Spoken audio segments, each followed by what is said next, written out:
Welcome, audience, to a new episode. This time we're hearing stories that start in the subway tunnels. Stories that don't make the news but that circulate amongst security guards, workers, drivers, and passengers. So relax if you're at home, make yourself comfortable, and turn off the lights. And if you're doing something else right now, listen carefully to what I'm going to tell you. Because this first story begins with a figure on the side of the tracks and ends in tragedy. Let's get started.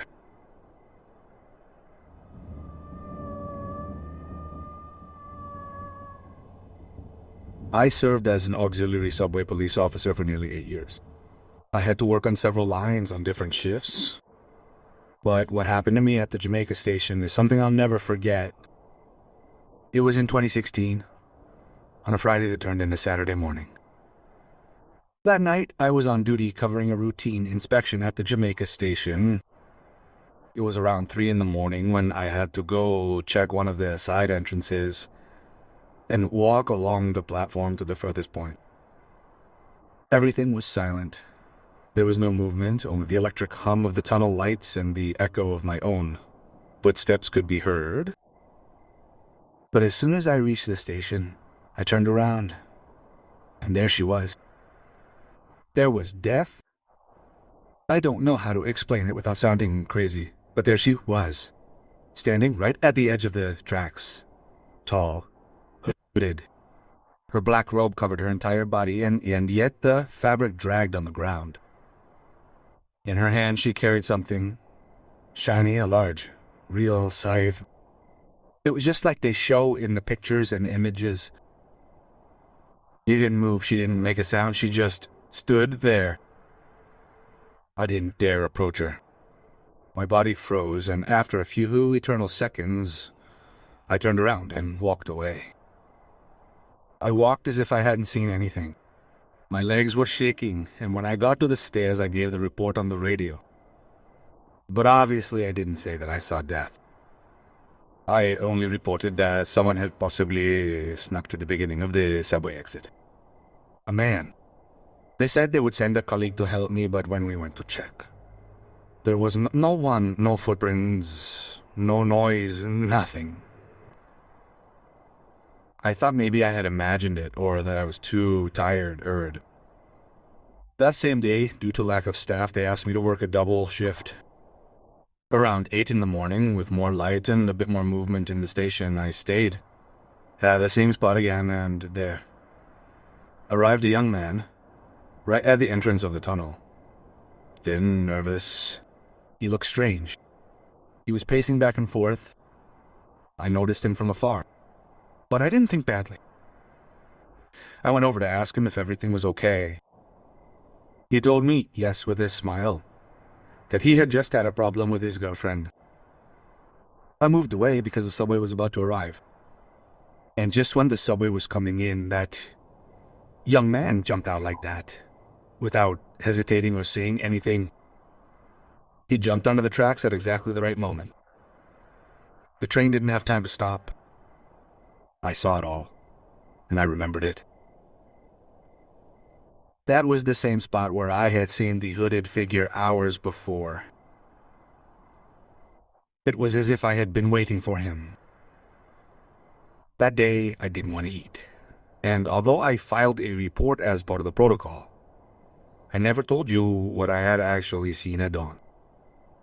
Sometimes I think that death showed up before everything happened, like a warning, like a sign that I couldn't understand. I don't know if I saw it by chance or because I had to do something to prevent it.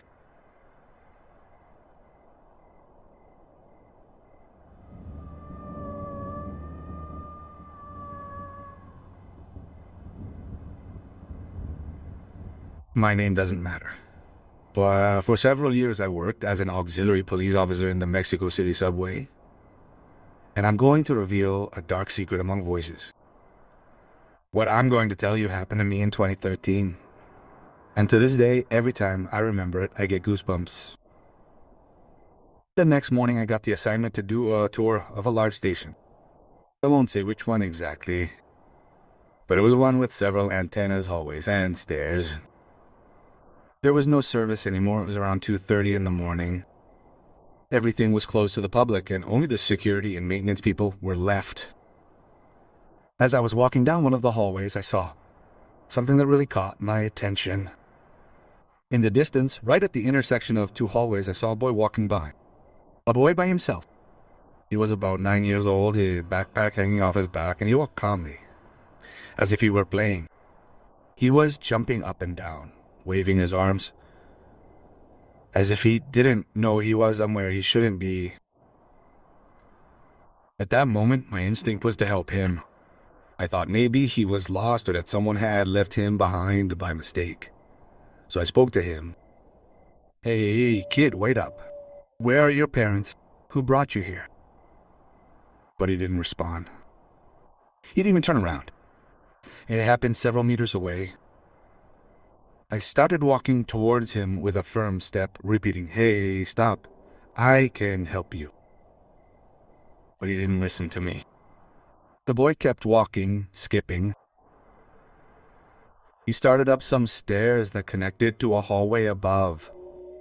I was walking fast, almost jogging, thinking that as soon as I reached him, I would grab him by the arm and take him to my classmates. But something strange was happening as I walked. No matter how much I quickened my pace, I couldn't keep up with him. I was going faster than him, that much was obvious. I was walking fast. I even ran a little, but the boy kept moving away, as if the space between us hadn't changed. The boy wasn't running, he was going at the same pace, jumping or playing, but he was moving away. He went up the stairs and so did I. I was already panting from how fast I had climbed. I started following him again. In one of the hallways, I stopped for a moment without taking my eyes off him and took out my radio. I have a visual of a minor walking alone in the north hallway. He's not responding, I'm going after him. There was a brief silence, and then a voice answered me. "Stop. Don't follow him anymore. Return to your point immediately." The answer surprised me. I thought maybe there was a different procedure for cases like this, but it sounded very strange to me. I saw that boy walk away. I got to my point and my supervisor was already there. "Why didn't you help me?" "He's just a lonely boy," I told him. And that's when they told me something that left me astonished. He's not a real boy. He's a ghost. No one has been able to reach him. He always disappears. Several have already tried to follow him. Listen to us. Don't follow him. When he told me this, I felt a chill down my spine that I couldn't get rid of the entire shift. I returned to a small booth, in silence. When I arrived, my colleagues looked at me without saying anything. One of them just patted me on the shoulder. He didn't say anything else. It wasn't necessary. That was the only time I saw him, but several of my colleagues have seen him since. It's always the same. A boy walking alone at dawn, jumping up and down without looking at anyone. And when the new ones actúan, they just keep going, they just disappear. No one can reach them. No one touches them. I've heard a lot of things like this in the subway, and one of its open secrets is that ghosts do exist there.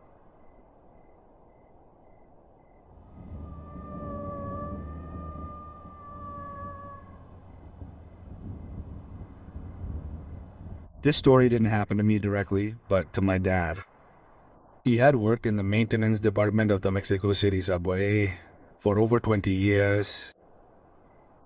And although he's always been very skeptical, since he experienced this, he no longer makes fun of what his coworkers say. This happened about 3 years ago. My dad was assigned to the early morning shift, as he often was, doing inspections between stations where there's no longer service. That night he was checking a section near the Isabela Católica station in one of those areas where they don't let boys pass by anymore, not even for maneuvers. As he was walking down one of the narrow corridors that connects to an area of old tunnels, he saw a man a few meters ahead. At first, he didn't think it was strange. He thought it was another worker until he got a good look at him. The guy was fully uniformed, like the drivers of old subways, a light colored shirt with stripes on the shoulder, and pressed pants, and even the old cap. He was walking without looking back, as if he knew exactly where he was going. But the strangest thing was that this type of uniform hasn't been used for many years. Also, drivers don't stay in that area, especially at that hour. My dad yelled, "Hey, where are you going?" thinking that someone had infiltrated the building. The man didn't respond. He just kept walking. He entered a side corridor that connected to an old warehouse. My dad followed him, with the lamp in his hand. The corridor was narrow. The man entered on the right, but when he turned around, my dad was also gone. There were no doors, no places to hide, just an empty section. But that was the first time my dad had seen something like that, but the funny thing is that he wasn't the only one. Days later, at lunch, he mentioned what he had seen, and several colleagues told him that they had seen that conductor before. They always see him in corridors where no one should be walking, and then he disappears. One even said that years ago someone saw him get on a switching train, but when they followed him, there was nothing, absolutely nothing. They say he is a ghost that haunts the Mexico City subway. After that, my dad began to notice other strange things happening to him. On more than one occasion, while he was doing inspections alone or with a colleague, they would hear footsteps behind them, clear, as if someone was following him. But when they turned around, there was no one there. Other times they would hear voices, whispers, as if someone was talking very quietly from some corner of the tunnel. And one night he and another colleague were adjusting a lamp at the Pino Suarez station. The place was completely empty, just the two of them. Suddenly, they both saw a shadow, a human being projected on the wall, entering the tunnel. They both stopped. They thought someone else had entered, but it was just the two of them. There was no one who had projected that shadow. His colleague looked at him somewhat uncomfortably and simply said, "You saw it too, didn't you?" Since then, although he still works there, my dad no longer makes fun of what others say. He says that there are things that simply have no explanation. That the subway is much more than platforms, passengers, and stations, that underneath it all there are other things.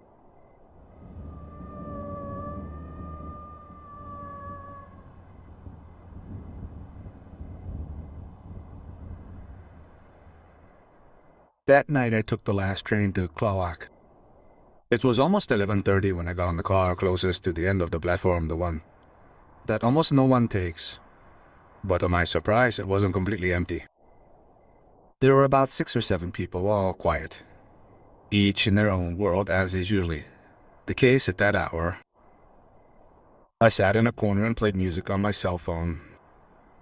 As the stations passed, people gradually got off. By the time we got to Tezonco station, there was no one there, just me. Oops, I'm alone now, I said quietly, almost joking with myself. I saw how the doors closed and the subway began to move. I looked back at the entire car. Empty. Silent. I settled myself better in my seat. I moved my feet up to the other side. I was checking my messages. I was so distracted that I didn't realize that anything had changed. I don't know exactly how much time had passed. I had only sent a few messages. But when I finished, I looked up and there was a woman a few seats ahead of me standing in the middle of the car. I don't know where she had come from. I'm sure she didn't get on at the last station, nor did I see her when I got on. I thought I had gotten too distracted. The woman was wearing dark, somewhat worn clothes, with short, loose hair. She had a vacant stare, as if she didn't see me. I kept quiet, then looked at my phone again, uneasy. I got a message and I opened it. It took me a few seconds to respond, and when I looked back, the woman was already closer, much closer. I sent a message saying that something strange was happening to me, and when I turned around, she was now standing right next to me without looking at me. She was shaking as if it were very cold. Her hands were clenched. Her eyes were full of tears, and in a broken voice she said to me, "Have you seen any children around here?" I answered as soon as I could, nervously. "No, ma'am, we're alone. There's no one else here." She didn't say anything else. Without looking at me, she slowly turned around and walked toward the seats in the back. She was crying very softly, with her hands over her face, her sobs barely audible. I was really taken aback. I didn't know what to do. I went back to my cell phone, and when we finally got to the next one, which is Periférico Oriente, I got up to get off. I went to the door, but before getting out, I looked back. The car was empty. That lady was nowhere to be seen, as if I'd only imagined the whole thing. I felt scared. I felt a hole in my chest. I got out of the car without looking back. That night when I got home during dinner, I told my dad everything. He listened to me attentively and without interrupting. And when I finished, I thought he was going to laugh, but he looked at me seriously and said, "Something similar happened to me many years ago." My dad used to work in Chapultepec, so he took the subway every day. One very tired day after work, he fell asleep in the train car. He glanced at the station he was going to and saw that he still had several more to get off. The train car was emptying as more stations passed. He opened his eyes, and there were only 2 people left. Then, nothing. He was the same, alone. The subway moved forward, and he closed his eyes to rest. He was half dozing when a smell woke him up. A strong, nauseating smell, like rotten meat, like a dead dog. He opened his eyes, and in front of him, right by the door, was a man. A man he didn't see get on. He was wearing a long trench coat, so long that it covered him a little below his knees. But when he looked closer, my dad realized that something was wrong. It was fine. That man had no feet. He was floating. His legs were gone. The man was completely still, looking straight ahead. It seemed like he was waiting to get off at the next station. When my dad saw this, he screamed. He backed away, running to the other end of the car, and just then the train pulled into the next station. The doors opened, several passengers got in and looked at him as if he were crazy, because he was scared, and the man was gone. My dad says he never fell asleep on the subway again, not once. Me neither.